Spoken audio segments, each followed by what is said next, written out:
principle on which I picked the objects for the present rotation. And this one's a real easy question to answer because I picked them all since they illustrate different conceptions of this thing called a mandala. And this is where the rotation starts off, this particular mandala. This one is about 500 years old. It's probably from the mid-15th century in Nepal. And I like this one because some of the things that become more obscure and difficult to see and more intricate in the other objects in here are super easy to see here. Now, what I'm going to tell you, I've also put in the label, but come on.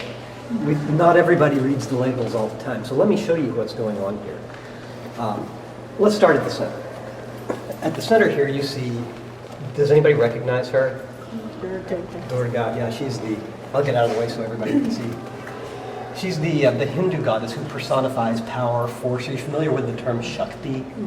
Yeah, so that's her. She's personifying Shakti. And one of the great things about female deities, especially fierce female deities, is they do things that guys can't do. She's far more powerful than the male deities. And you can see this depicted in this Thangka. Look at the top. You've got Vishnu, Brahma, and Shiva, all on the top, looking on, powerless. While Durga, the power of the gods, does something that none of the other gods could do, and that is she takes out the buffalo demon Mahisha, who's down here. Do you see the buffalo's head? Mm-hmm. And right at the moment when he's emerged, she's just chopped off the buffalo's head, the demon's coming out, and she's spearing him right at the moment when he's emerging. So you might say that she's so strong that she can take out this demon at his point of greatest strength. So that's the conception here. Oh wait, there's one more other bordering conception I'll mention to you. Down here and on the edges up here are all celestial figures. So these are representations of the planets. So this entire Thangka is framed in cosmic terms. You don't just, this is not just a painting of something. This has cosmic force to it. Before I tell you any more about the iconography, let me tell you about the strange perspective shift that's involved in looking at a painting like this. So here you are standing and looking this way. You see a frontal image of Durga. You're looking right at her. But if you look around on the outer edge, what does it look like you're doing? Do you recognize these 1, 2, 3, 4, 5, 6, 7, 8 things around the edges? Figures? Well, not the figures. What are the figures on? Yeah, right. So you're looking at a lotus flower, and you're looking at it like this, right? Except you're looking at her straight ahead. What's going on here? The answer is these genius Himalayan artists took two different perspectives and squished them into one. So when you're looking like this, straight on, you're also looking like this. So if you're, the way I think of this is like a porthole or a glass-bottom boat. So you're looking down, but you're seeing something that's been, looking down, but you're seeing something that's been tilted up. Now the key in visualization is to turn two-dimensional representations into three-dimensional perceptions in the mind's eye. So you can see very clearly why this tool, or how this tool would let you do that. You've got 3 dimensions encoded into 2. Does that make sense? Mm-hmm. Sometime when you've got more time and aren't listening to somebody flap their jaw, you can come experience it for yourself. This is another thing that you'll notice in a lot of Thangka paintings. There's this dialogue between ferocity and peacefulness. Mm-hmm. Whenever you see a fierce deity, and she looks pretty fierce, she's got a skull cup right there, and she's got a lot of weapons around there. Whenever you see fierce deities, they'll be framed by flames. Mm-hmm. They may not look like it, but these are super highly stylized flame serrations around the edges. And you'll see that each one of the deities in this mandala has those same sorts of serrations. Mm-hmm. You know what? I didn't explain those 2 dimensions, the 2 dimensions in 3 as well as I should have. You see how you've got the orange border of the lotus circle there? Mm-hmm. Okay. Now take a look. You see that orange border in here? Mm-hmm. So what you're looking at from above, right here, you're looking on that same thing frontally right there. Mm-hmm. That's how to do it. Yeah, that's how to do it. Also, whenever you have a mandala that's involved with fierce meditations, you'll also see a ring of multicolored, usually multicolored flames around the outside. You see them? They don't immediately look like flames, but that's what they are. So, flames, lotus petals, orange inside of the lotus. And have you ever seen a lotus plant that's been fully opened and you're looking down on it? You can see the little holes. See them? In the green interior? Yeah. Like the seed, the pod. Yeah, right, Seed pod. Seed pod, right. What else is super interesting about this? There's lots and lots. It's old. It is old. It's about 500 years old, so it's one of our older Thangkas. We have 1, 2, 3, 4, 5. We have about 8 Thangkas that are super old, and this is one of the oldest. The green is a different color from Yes, the it later is. ones. Is it a different mineral, or is it just faded or changed over time? That's a good question. Let's see if I can get things like this. The more you look, the more you find. And it's the same with me. Whenever I look at something like this, I see new stuff all the time. And one of the new things that has just popped out at me, and that's important for understanding Thangka paintings, is that you'll often have a combination of figures that are supposed to be beings and then symbols at the same time. And you can see these symbols around the outside edges here, here, here, here, here, here, here, here, and here. 8 of those. 2, 4, 6, 8, right.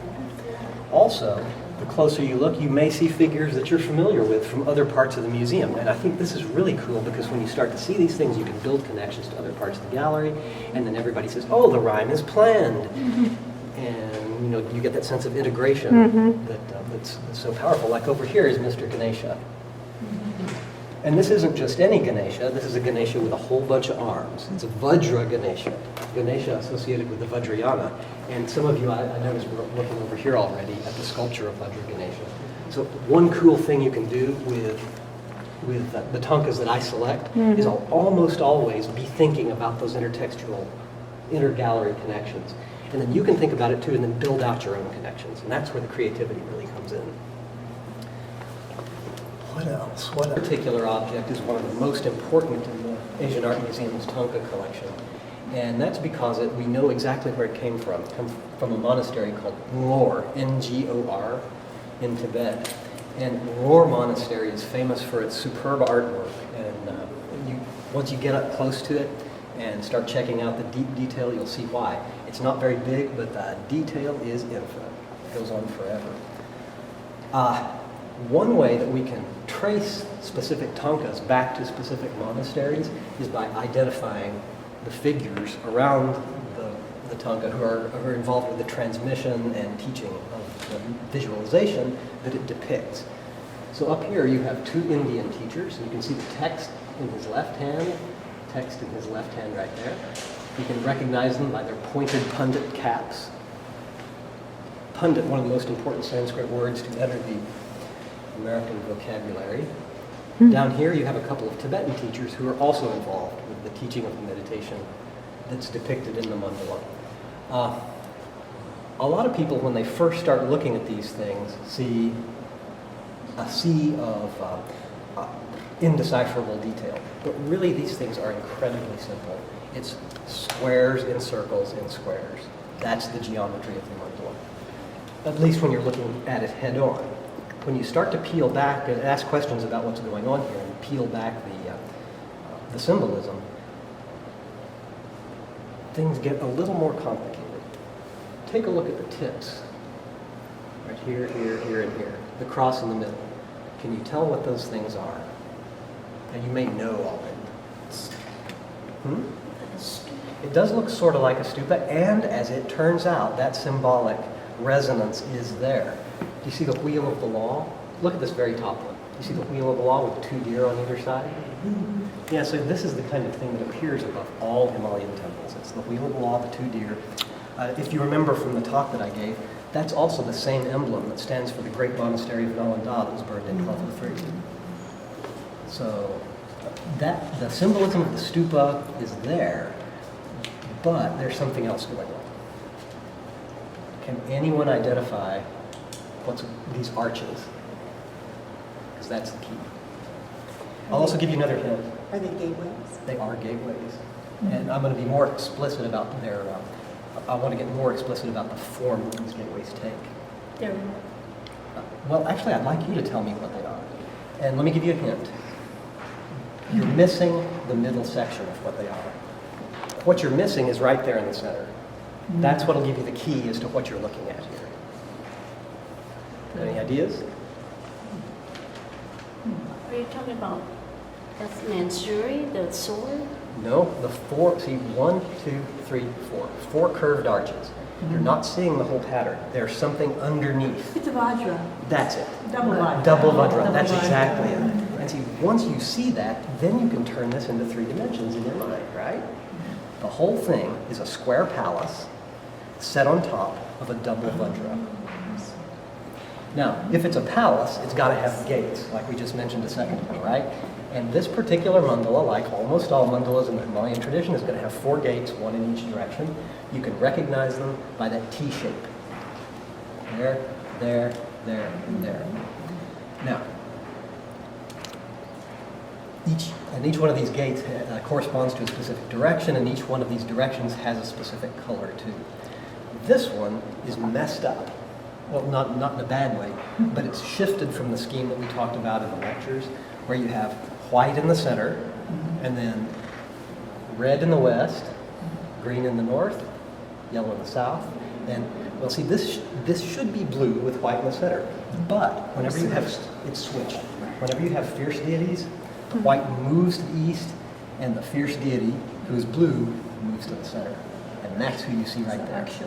I'm sorry? Akshobhya? You are actually on track, because most of the time when you have a fierce deity move to the center, it's a manifestation of this Buddha Akshobhya. Here, though, it's a fierce form of the Bodhisattva Manjushri. Yeah. And let's see if he's got anything super interesting there. Well, you can always tell these Vajra forms because they have multiple arms. And this one does indeed. You can tell also when you look at the center of the mandala that he's surrounded by red, white, yellow, green, replica Vajra Bodhisattvas in each direction. And then female counterparts, 1, 2, 3, 4, also in each direction, which gives you that 9 square tic-tac-toe form. Which you see right in the middle. Take a close look at those black lines because those are important. And there's something in them. Can you see? Take a close look. You'll see something magical. They're actually single Vajras, but each one of these black lines, like, I'm going to use my shadow. See that black line right there? And each one of these central lines has Vajras in it. It's a Vajra fence, and you're going to find it somewhere else in this painting too. See right here? In between the flames and the lotus petals, it's there too. So, pardon me, the Vajra fence is an impenetrable fence. And as you can see here, it comes in between the flame layer, multicolored flames, and then the multicolored lotus layer. Okay, so let's start on the outside, then we'll go in. Flame, Vajra, Olga. lotus. Flame, Vajra, lotus, and then bang, you're in the area that surrounds a square palace that is founded on the double Vajras. You go in through the bottom direction, which is the east, and then the way the meditation would work, if this were a meditation, is you would go in the first level and go around visualizing each one of the deities. When you completed the circuit, you bump up to the next level and visualize each one of the next levels of deities. This one is particularly interesting because, as you can see, there are 2 separate barriers. You see it? You've got a flame barrier macrocosmically, and then you also have a microcosmic flame barrier on the inside. See that?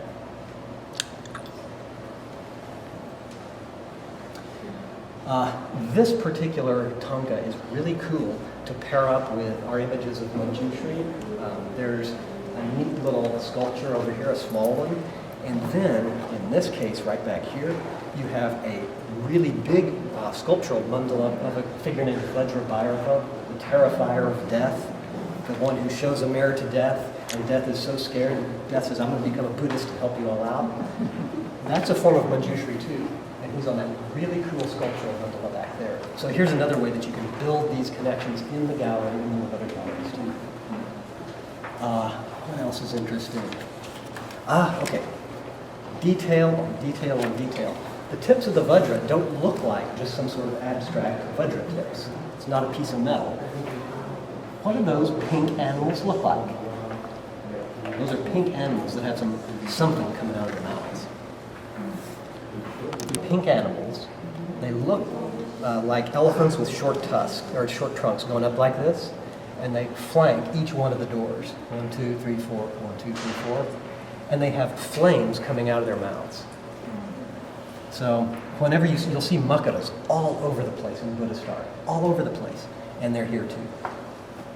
And whenever you see a Vajra that has those little tips on it, the prongs, you'll remember too that those aren't just prongs, but they're flame implements coming out of the mouth of the mystic crocodile, the mukara, who lies at the dawn of creation.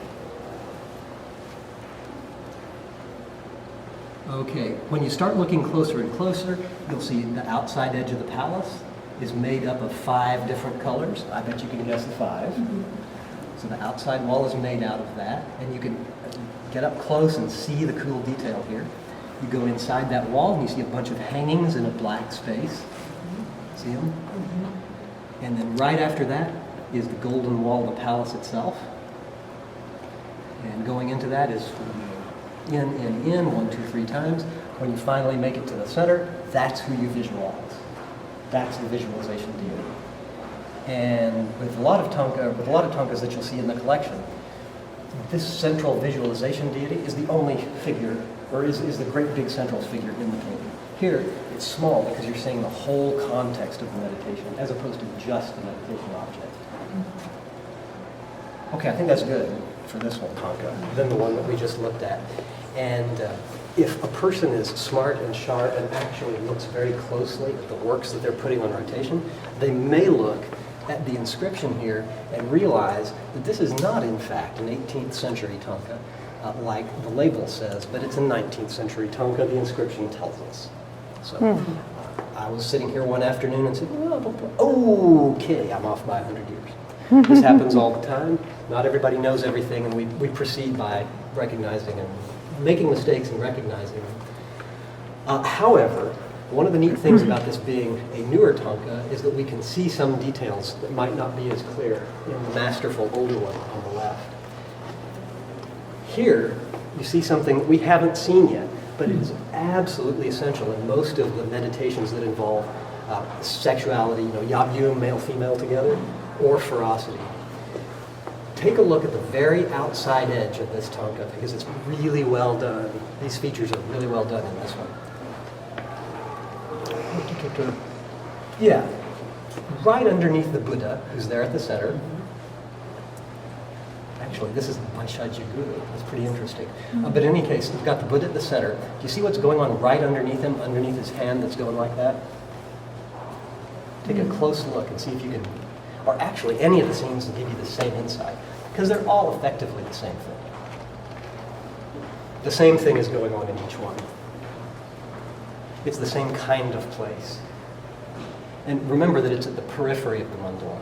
There's a super ordered world on the inside. It's a meditation world. But what might be on the outside? What might separate this orderly meditation world from the chaotic world on the outside? The cremation grounds. Exactly. These are the cremation grounds. There are 8 of them. You'll see a stupa in each. You'll see dismembered bodies in each one.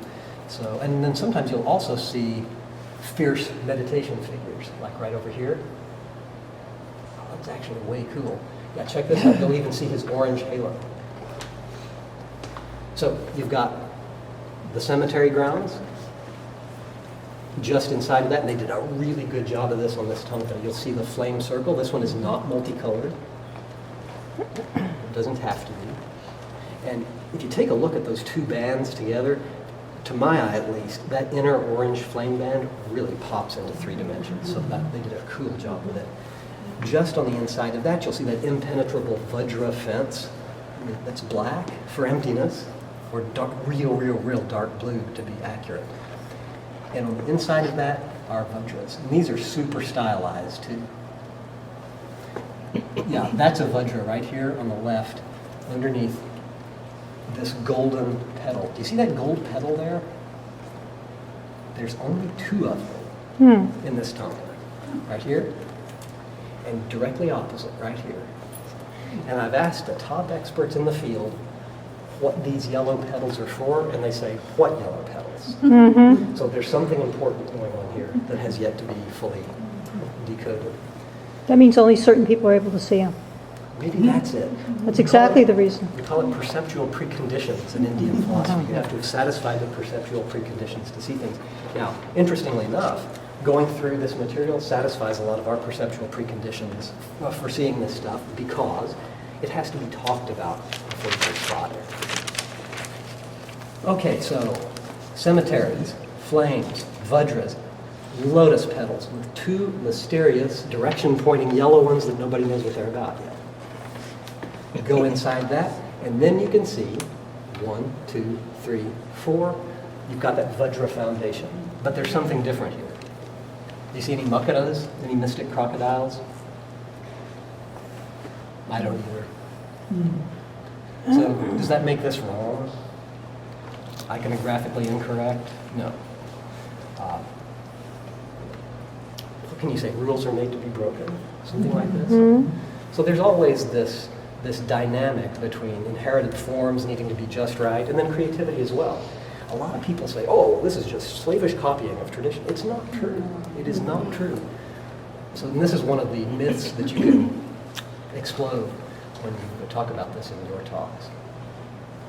And through the south, go around the outside, go around the outside. Once you've finished going around the outside, you pop to the next level. And here on this next level, you see 1, 2, 3, 4 male meditation deities in the cardinal directions. And are the others females? No, those are all males. So you've got 8. And then in the very center, you have a guy. You're going to love this name. It's Chanda, which means impassioned. Maharosha, Yes, thank you.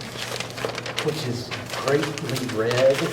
So he's the really, really red, super impassioned one. And you can see why he is super impassioned. He is in sexual union with his, we're still looking for the right word for this. Consort is a really bad word. I like partner, but then again, I don't know what to do with it. In any case, this is a male-female union emblem or image. And in conformity with that, you can see that the halo around that image is fiery. When there's ferocity or sexuality, you'll have that fiery halo. Oh, yeah. Do you recognize this top figure here, the red one at the very top? She's small, but she also can turn really big. And this isn't the exact same figure, but the form is the same. You'll be able to recognize Is that the it. Dakini? That's the Dakini. Yep. So there she is. Someone had asked about whether or not there was something underneath that right leg, and you can see here, there's nothing underneath that right leg. She's just really well balanced, which is good if you're a document, I would think. Okay, now on these Thangkas, along with the most important part, which is the meditation environment, you also have insulation. And that insulation, you've already explored some of this. You've got the cemetery grounds, the flame, the vajra, the lotus, so that's insulation. But there's another form of insulation, and that is protectors, who usually appear at the bottom of the painting. Almost always, these protectors are fierce. Who do we have here? There's Vajrapani. This looks like a weirdo Mahakala Yabyum. You don't need to know that. And this looks like another form of Vajrapani, Arakta, or red Vajrapani.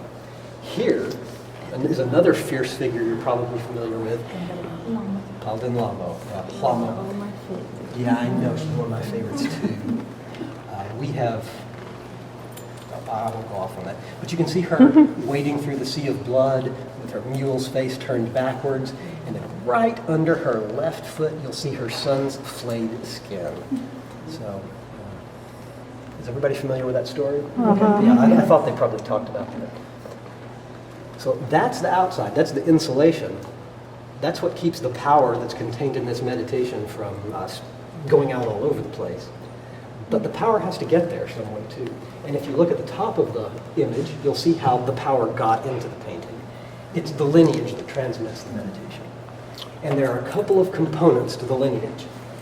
The most important lineage to notice is the one that's directly along the center axis of the Thangka. That is You might say it's your direct line first to the Buddha and then to the emptiness that the Buddha taught. So right here is the Buddha who's in charge of this meditation, and strangely, this is Bhaishajya Guru. This is the medicine Buddha, and I don't know why he's there. This is making me scratch my head. Maybe we'll have it figured out in a week or two. And then above him, you'll see yet another figure. This one, it's pretty easy to see that this figure's in Yabyum too.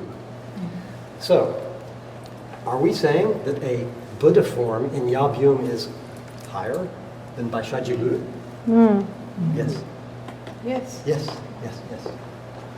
And in fact, all of these Yabyum forms, like right here, this is a Guhya Samaja.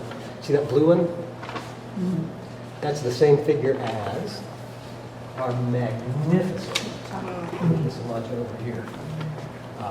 This is the highest representation of enlightened awareness that you can possibly have, because it indicates wisdom, or the female, and compassion, or the male, together as one, which is the content of Buddha consciousness. It also indicates emptiness, wisdom, in conjunction with appearance, or compassion. Emptiness and appearance, they're both the same thing in Buddha awareness. So you might say that this is a way of using some pretty basic human symbolism to reveal something about the nature of the cosmos, which is pretty cool. Along the edges, you'll find usually the teachers who transmitted the meditation. Over here, he's the only one that I paid much attention to. See the guy with his hand to his ear? That's a guy named Milarepa. Yeah. And again, we've got a Milarepa in the collection, so you can use this to build connections. Yeah, we love Milarepa. And let me tell you, whenever you take a little detail, say, oh, see this little detail? And people say, oh yeah, little detail. But then you build the connection. Yeah, then it gets fun.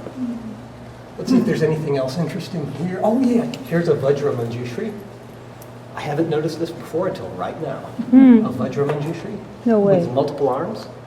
And then right here is Manjushri in his normal form. Normal and altered forms of the same bodhisattva. And then of course you remember the super scary, super fierce form of Manjushri, who's behind you. In that case, Vajrabhaira. Okay. Okay, this one's good. Oh wait, one more thing. The blue sky. It's always emptiness. Okay. It's recorded as Tibetan, but I'm suspicious that it's Mongolian, and I can tell you why. Take a look at the pursed lips, the real red pursed lips. And then also, just take a look at the general body shape. Actually, this figure is probably good. You see how the chest is broad and then tapers real nicely to the waist? If you go over and look at our Zana Bazaar objects from Mongolia, you'll see that same thing.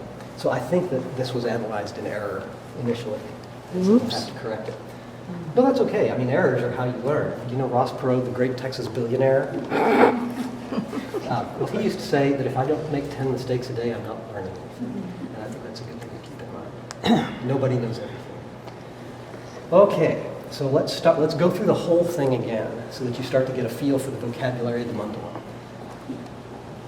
Let's start in the middle. You see, and this is a great cemetery grounds because it is pink. And there's just something super creepy about pink in burial grounds. I don't know what it is.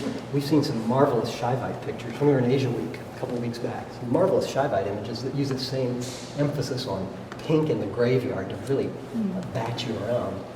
And that's what's going on in the outer circle here. Pop to the next circle, and here are the flames. And you can see that in this Thangka, they are incredibly stylized.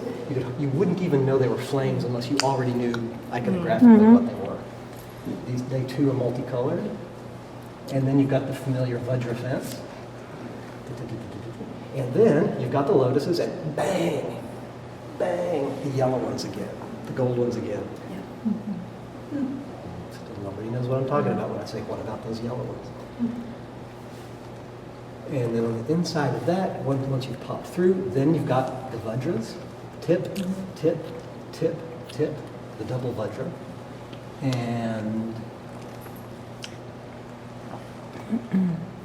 the 4 gates, one in each direction, 1, 2, 3, 4, and you'll see those chevron things on either side of the gate? Those chevron things have each of the 5 colors in them. So like, the lesson here is that the whole is present in every part. This is that microcosm, macrocosm thing that in my opinion, is the key to understanding most, was I going to say all sacred art? I was going to say that. You can take that as you like. And then we've got the colored directions, just like you're familiar with. Oh, wait a minute. Is that just like you're familiar with? White at the bottom indicates Fierce. fierce. Yeah. And sitting there right in the middle, we have yet another figure of a super fierce deity. This one is Chakra Samvara. And nobody knows how to translate this really well. I've tried a whole bunch of different translations. What did I say here?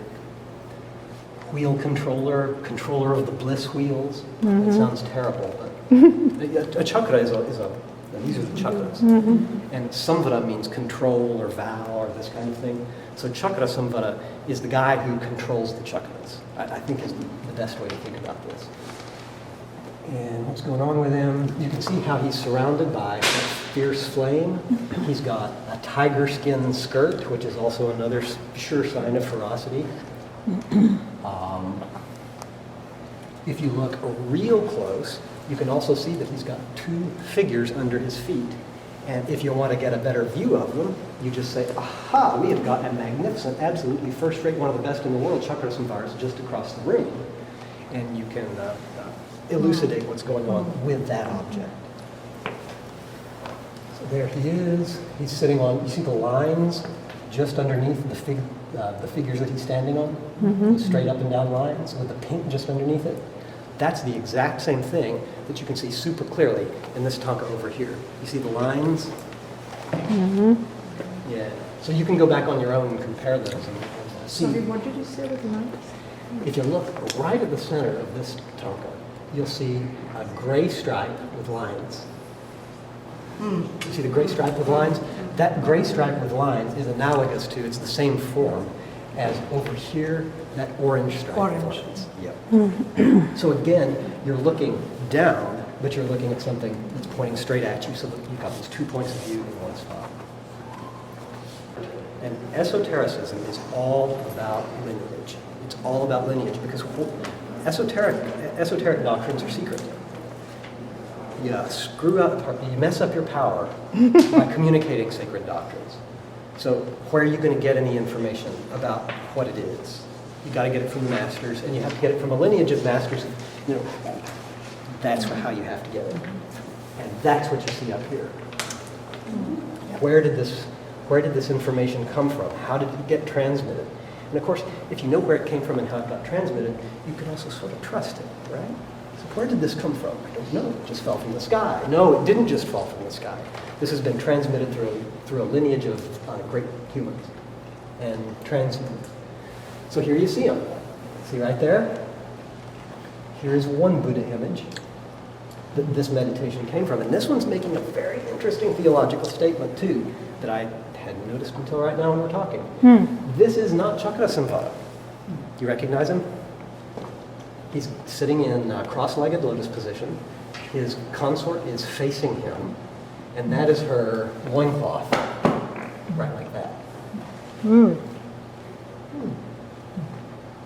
Again, the museum solves the problem for us. This is Guhya Samaja, our other incredibly good Yabyum sculpture here at the museum. So this Thangka is making the peculiar statement that the Chakra Samvara meditation is somehow based on or came from the Guhya Samaja meditation.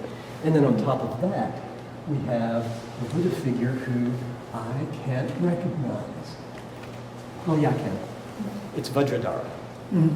This is the cosmic Buddha that all the tantras came from, and you can always recognize Vajradhara because he's always doing this, which is the gesture of hum, the syllable hum, which brings all dualities together. He's blue too, so he's not the blue Buddha over here, who's Vaishajya Buddha, the medicine Buddha. He is the root Buddha, the source Buddha, the primal Buddha, Vajradhara, all the tantras came from. Okay. So let's say you start learning meditation of this type. You obviously don't learn it directly from Vajradhara himself, unless you're the guy across the street on Market Street that has the, you know what I'm talking about? Okay. So he really is Vajradhara. I get that on tape. You got that one on tape? For sure. Just don't show him. Dorje Chung is Tibetan for Vajradhara, and that's his name that he gives himself. Or someone gave him. Who knows? I don't know any of this.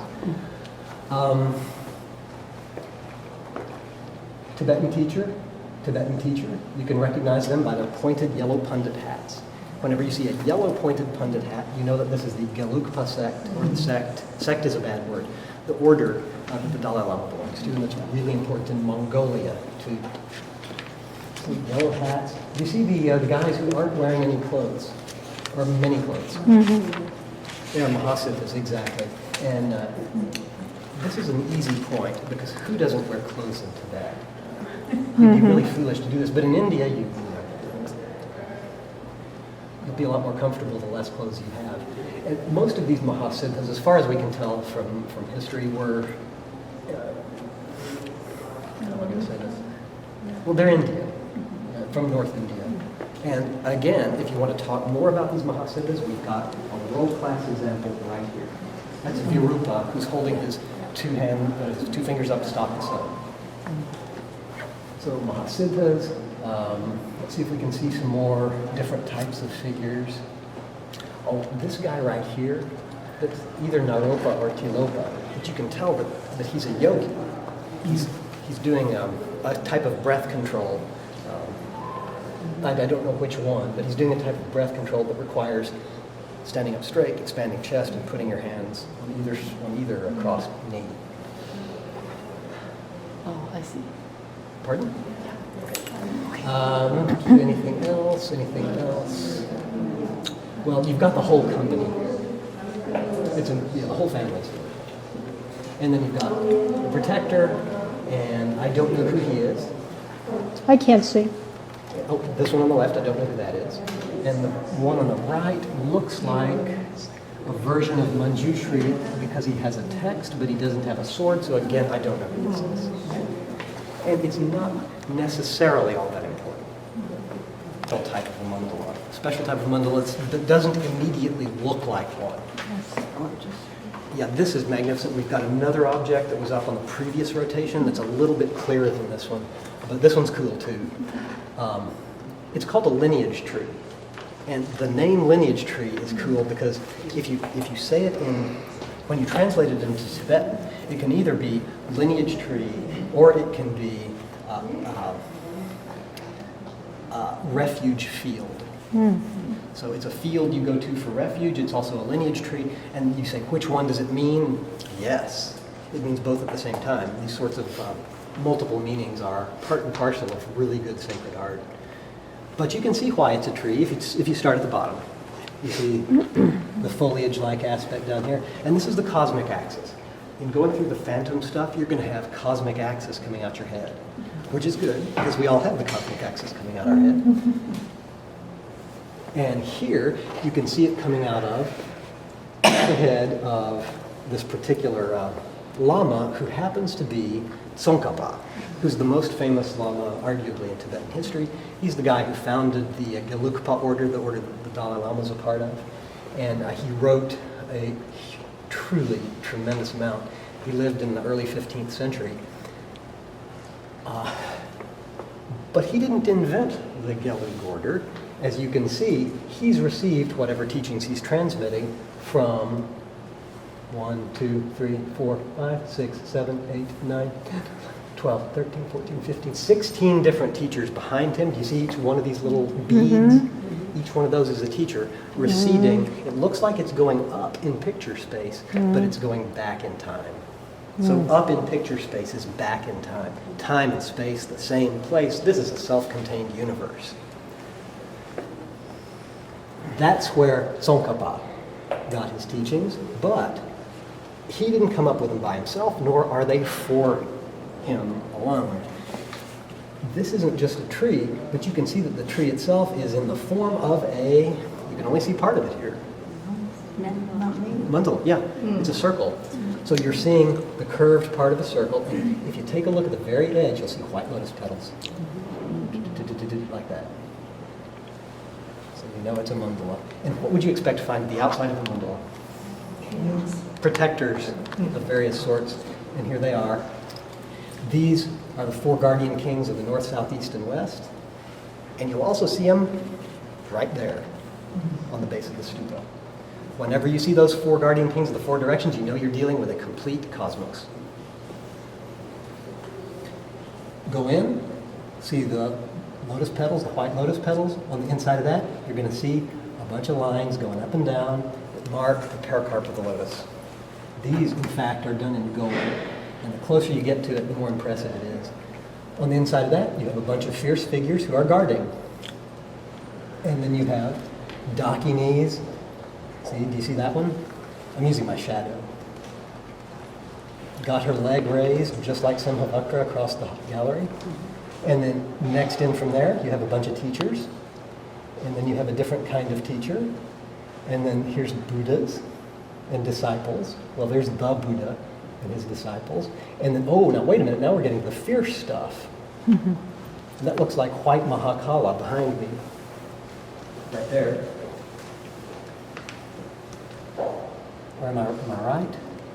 I'm going to have to verify that. Don't quote me on it until I can look closer. Then you have more fierce deities. More. Here's Vajrabhairava, right over there. Another Vajrabhairava. And then finally the lamas. So who's the most important? What's the most important thing here? Who's at the center? Who's at the top? The teachers. Yeah. So this is definitely a teacher-oriented system. Over here is the lineage of great teachers who taught that everything is mind only, that everything in the cosmos is just mind. Over here is the great lineage of teachers that says everything is empty. Which one's right? Both at the same time. This is the lesson of non-duality. The Mongolian consul was here yesterday, and we were looking at this particular painting, and he said, wow, we meditate this painting. This is the very thing that we work on. And so I thought it was important to realize and remember and drive home to people who we bring through the galleries that this isn't ancient. Or if it is ancient, that doesn't mean that it's not relevant to the here and now, because it is. It's busy shaping people's experience in the here and now, just like all art is. It's not just the contemporary stuff we're going to talk about in a second, so let's do it. You know I'm not going to tell you what this means, because wouldn't that be foolish? What do you think it means? Now, what I will tell you is that this has been selected for this gallery in conversation with these various pieces over here. I see it as a sunburst. A sunburst. And to me, the sun represents the beginning of life. The sun representing the beginning of life. We can certainly go from this angle. My question to you at this point would be, do you see anything in the gallery that we've talked about that resonates with this? Vairocana. The what? Vairocana. Buddha. Oh, Vairochana. Yeah. As the sun. I think what I'm thinking about here is the circular form. That's right. Yeah. So we're dealing with a kind of mandala here.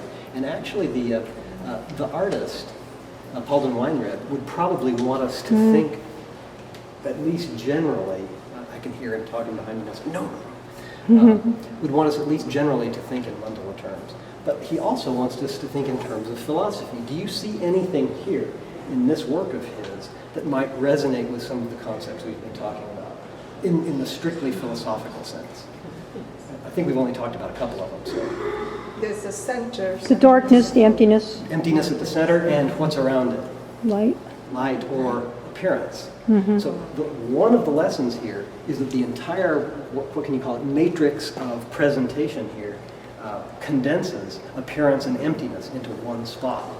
So the lesson that this is teaching and the lesson that this is teaching is basically the same lesson. So that lesson transcends any particular representation. But those different representations also make it possible to access that non-duality in different ways. So there's not just one way for everyone. You may resonate and say, oh, well, now wait a minute. There's an empty center, and around that radiates appearance. You may be able to get into that non-duality space this way. Or it may make more sense to you to think in terms of a vajra, compassion, and a ganda, a bell, wisdom, put together like this. Whatever works for you is just fine. This art, like this art, is what I like to call active art.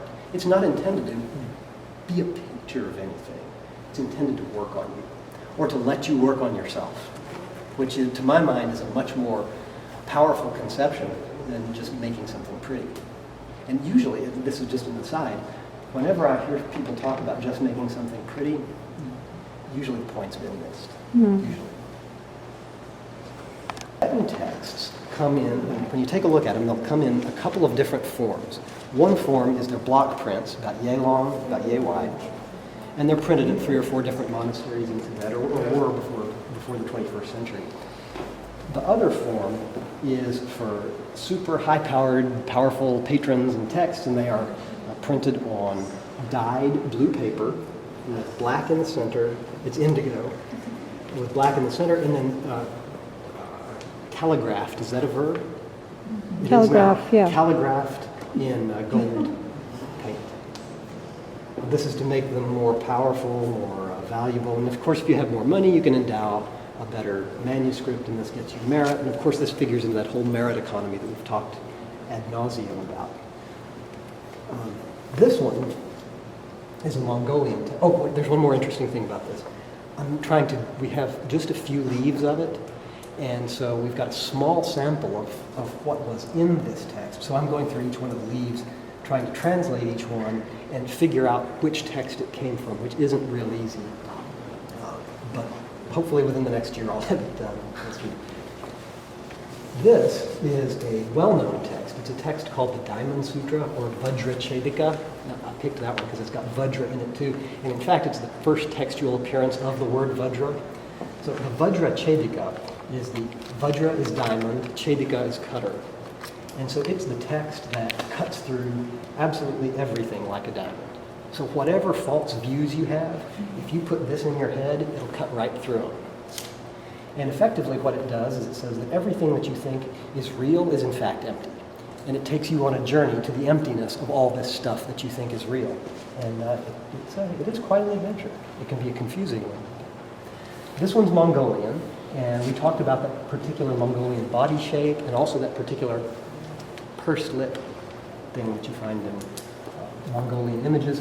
Also, you'll notice that this is printed in 1, 2, 3, 4, 5 different colors, which of course suggests Vajrayana again, except this text was probably written about the year 0, probably about 500 years before the Vajrayana was a glint in mom and dad's eyes.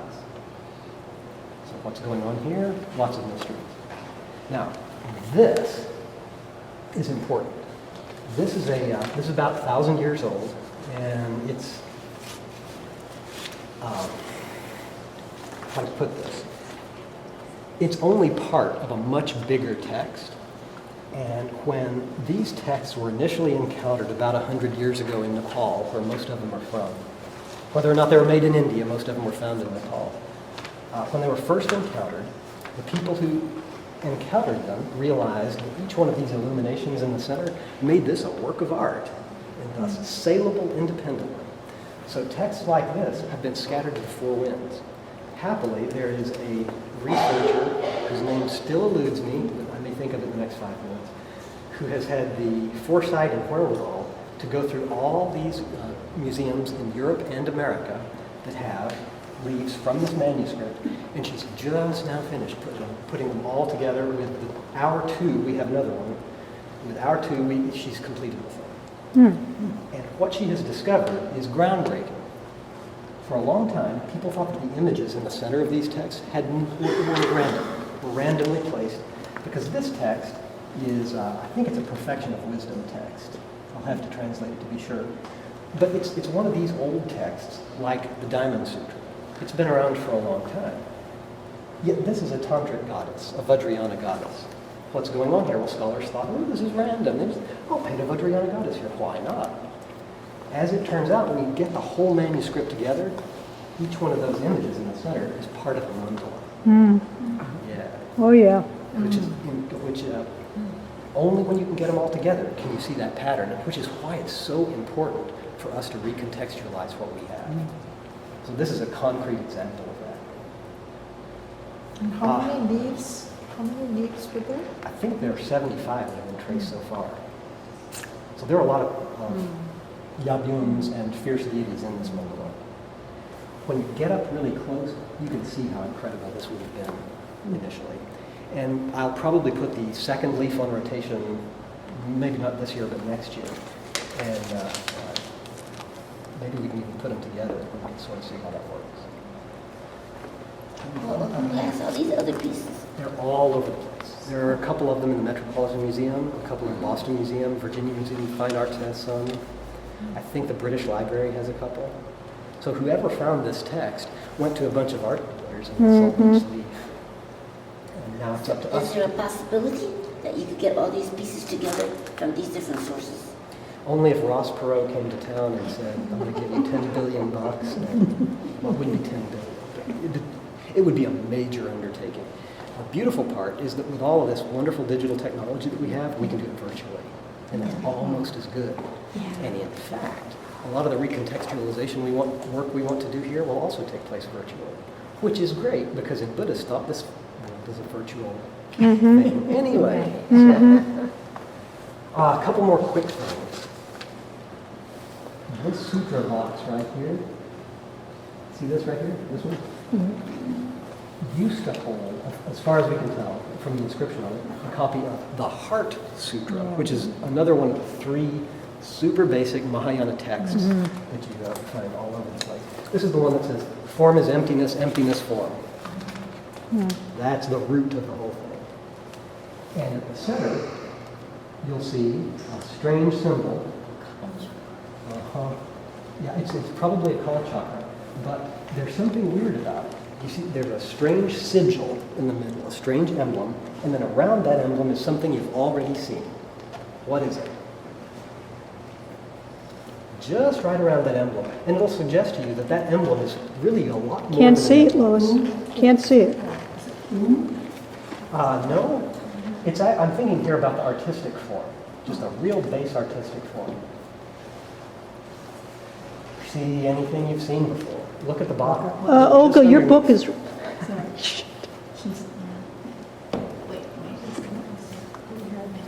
it's the original Sanskrit Om. There's actually a Tibetan text just underneath, but I'm talking about right under the sigil and right around the sigil in that central box. And I'm not asking you to be obtuse. I'm asking you to see if you can apply the things we've been talking about to this context. Yeah, it's a lotus. Surrounded by? What's around it? A halo of flames. Now, what have we seen that's on a lotus and surrounded by a halo of flames? Meditation keys. This is not just any combination of letters. This is a deity in itself, or is understood as a meditation deity in itself. If you take a look at it, you'll see a lot of long lines and then some squiggles on the left. What has happened here is that 10 different syllables in this alphabet have been squished together into one emblem. And if you know what I should do, I should get one of these color pictures that traces out each one of the letters, and then you can see the whole thing. We'll put it next to it. Don't let me forget to do that. Now we can't actually paint on the on the art, so that's what we'll do. What else is interesting? Oh yeah, you see the Chinese characters around the side too. So there's a Tibetan motif in Tibetan language with Chinese dragon motif and Chinese lettering on the sides. This is a cultural amalgamation, and this is one of the cool things about being in the Himalayan galleries, period. So much here, even though it looks Tibetan, some of it is Tibetan, has Nepalese influences, has Chinese influences. Some was made in China for Tibetans. Some Tibetans commissioned to have made in China and brought back. I mean, these sorts of things are quite complex. The only thing to keep in mind is that everything is not mixed up, but intertwined. There we go. Just like, oh, now this is good. Sometimes you end on a good note. Just like the letters in that sigil.